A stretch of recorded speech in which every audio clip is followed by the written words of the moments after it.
Okay guys, ganito ang paraan sa paggawa ng walis tingting sa Tagalog.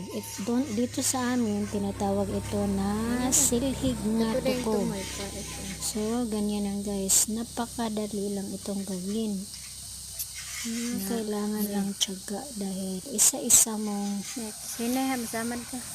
babalatan ng dahon ng gabi. Okay guys, thanks for watching.